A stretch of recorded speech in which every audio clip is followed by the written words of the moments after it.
Good morning ulit mga guys, and dito tayo nagbabalik para i-tour ang ating Sambalay Tree House. Okay guys, kaya tinawag to na Sambalay kasi balay sa sambag or balay sa sampalok. So, eto, kung makita natin dito sa dadaanan, ang kino-construct pa yung mga walls ng ng property. O tapos may tanim ako dito mga sitaw sa medyo marami-rami na siyang bunga, pwede na rin siyang i-harvest. Ayan, nakakatuwa. Zero chemicals po yan, so good for the health. And habang papunta ako doon sa treehouse, tinignan ko siya sa ilalim.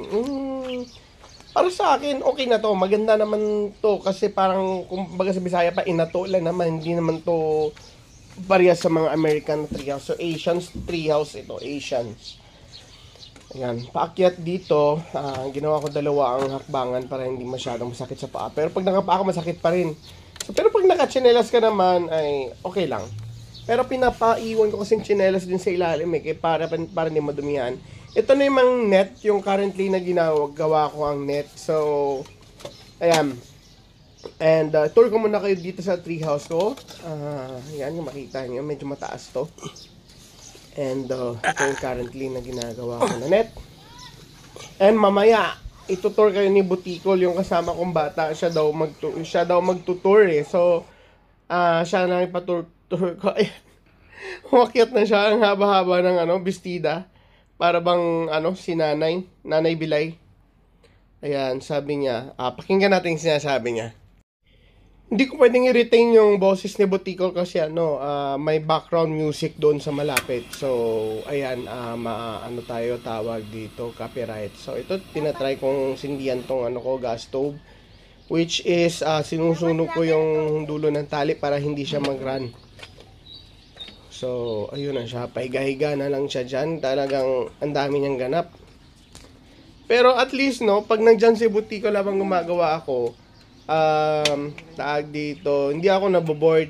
And guys, matibay pa itong ginawa ko guys kasi computed ang breaking point nitong mga tali. Like for example, yung mga malaking tali, almost 1,000 tawag dito 1,000 pounds ang kaya niyang i-carry, which is kung doblehin mo, edi 2,000 pounds. Kung triple pa, di maging 3,000 pounds. So kaya po mag-carry ng ng net ng 4 na tao. So kung mga bata-bata lang, kaya naman 6-7, ganon. Kaya pa ng net. So computed po 'yan. At hindi lang 'yan, habang wini-weave ko yung net na 'yan, may mga tali yan papunta dun sa sanga. So hindi ka agad siya magsasag para i-carry yung weights niya. Nakita nyo ako po ay nasa 95 kilos pero kayang-kaya ako ng net na 'yan. Ayun. Kung magtatanong kayo kung magkano naman nagastos nyo sa net na yan, medyo, para sa akin, wala. Para sa akin, okay lang yung price. Pero sa iba naman, medyo mahal na to. Kasi, umabot na ang net, ang tali pa lang, yung tawag dito. Yung ganyang klaseng tali, ang mga nagastos ko is nasa 5,000. Ay, hindi naman 5,000. Lately, 1,000. Nasa 3,000, 3,500, mga ganon. Nasa 3,500 na yung gastos ko sa mga tali na yan. So, hindi pa kasama yung labor. Ako lang naman ang gumagawa. Sa TikTok ko na lang din binili yung mga yung mga gamit. So, maliban dyan sa wini-weave ko na na net, yung sanga na yan, sanga ng sampalok. So, guys, alam naman natin na ang sanga ng sampalok, hindi mo kayang baliin yan. No? Unless, igamitan mo siya ng chainsaw, di kaya yung itak. Pero hindi mo kayang baliin talaga ang sanga ng sampalok. So medyo pag umaakyat ako dyan, nahihila siya pag gitna. Ang gagawin ko, next time papakita ko sa inyo, itatali ko yung sanga papunta sa kabilang sanga para pag sumakay ako na medyo mabigat, hindi ako hihilain ng net pag gitna. Ayan, medyo nagsag nga yan ng ilalim kasi yun nga, medyo yung sanga is kaya akong hilain. Ayan. So, nagtutour na si Butikol. Guys, kailangan ko i-mute ang boses ni Butikol kasi nga ang background music doon sa malapit na bahay sobrang lakas. Talagang tawag dito. mafa-foul tayo doon kay YouTube, hindi tayo masasahuran.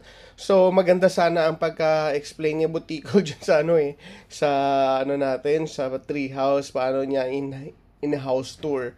Pero kailangan talaga natin siya i-mute, no? So, i-voice over ko na lang.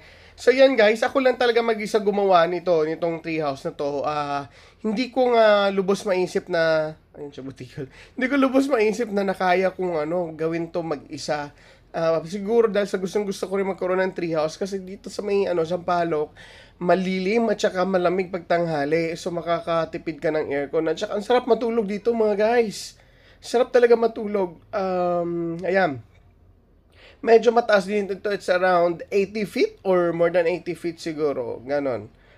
Depende. Medyo uphill kasi itong ng Sampaloc eh. Yan, nakaupo yung tingnan mo naman, nakataas pang paa. Ayan.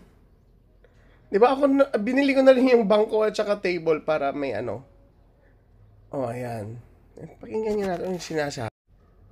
As usual guys, sobrang lakas talaga ng background music. So, sabi ni Butikol dito, ito naman ang tambayan. Ayan, nakakatuwa ang namin dyan, ang tawag dito, yung conversation namin. Ang sarap sana isali sa vlog, kaso nga yung background music, di ba?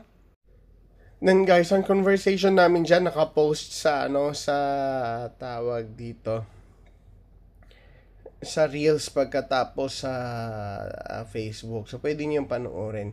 Kasi hindi ko talaga siya pwedeng isali dito sa video. Ayan, nag-uusap kami dyan, ini-interview niya ako, parang si Correct, ganon. Pero hindi niya naintindihan ko ano ibig sabihin ng maglibang. Kasi ang maglibang sa Bisaya, yun eh. Iba na ibig sabihin nun eh. Diba?